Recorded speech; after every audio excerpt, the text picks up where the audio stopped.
Abu Muslim al-Khawlani, qui était parmi les grands pieux de cette communauté, on l'appelait Sayyid al-Tabi'in. Les Tabi'in, ce sont qui? Ce sont ceux qui ont rencontré les compagnons du prophète alayhi salam. Donc lui, il fait partie des gens qui ont rencontré ces gens-là, c'est-à-dire les compagnons, radiyallahu anhum, que Dieu les agrée, et on l'appelait le maître d'entre eux, c'est-à-dire tellement il était connu pour sa piété, pour son ascétisme, pour sa spiritualité, on l'appelait le Sayyid, le maître des Tabi'in. Écoutez cette histoire. Un jour, il est chez lui, et sa femme vient à lui, lui dit on n'a plus rien à la maison, vraiment faut que tu ailles chercher ne serait-ce que de la farine pour qu'on puisse faire du pain et qu'on mange ne serait-ce que du pain. Il lui a demandé est-ce qu'il reste de l'argent dans la maison. Elle lui a donné oui, une pièce, il restait une pièce.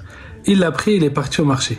Et en partant, il a pris son sac avec lequel habituellement il mettait la farine et il est parti au marché. Et sur le chemin, un homme est venu, un pauvre, en apparence il est venu à lui et il lui a demandé cette pièce-là.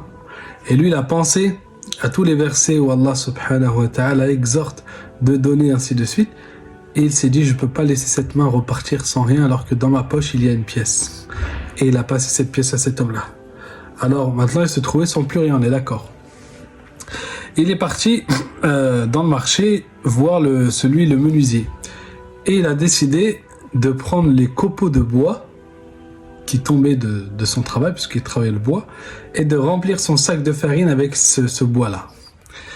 Alors, il rentre chez lui avec ce sac rempli de copeaux de bois, il laisse ce sac à sa femme, et il va dans une autre pièce, en plaçant la bonne opinion en Allah, il se dit que Allah va faire quelque chose. Allah va agir, il place toute sa confiance en Allah.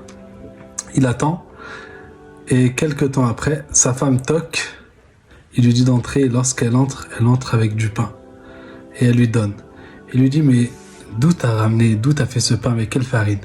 Et elle s'étonne, subhanallah, t'es parti au marché, tu m'as ramené de la farine, c'est avec la farine que t'as ramené. Et là, il pleure et il mange. Bien sûr, cette histoire, on ne la dit pas pour dire, restez chez vous et Allah il va tout faire. Non, faut faire les causes. Mais regardez, lorsque tu donnes pour Dieu, tu ne perds jamais. Le prophète alayhi salam, il a dit celui qui donne dans le sentier de Dieu, et c'est sincèrement, il ne perdra jamais. Et lui, il a eu la bonne opinion d'Allah. Il faut toujours garder la bonne opinion parce que Allah est capable de toutes choses. Allah est au-dessus des lois physiques, au-dessus des causes. On fait les causes par servitude, mais la finalité, elle appartient à Dieu et Dieu fait ce qu'il veut.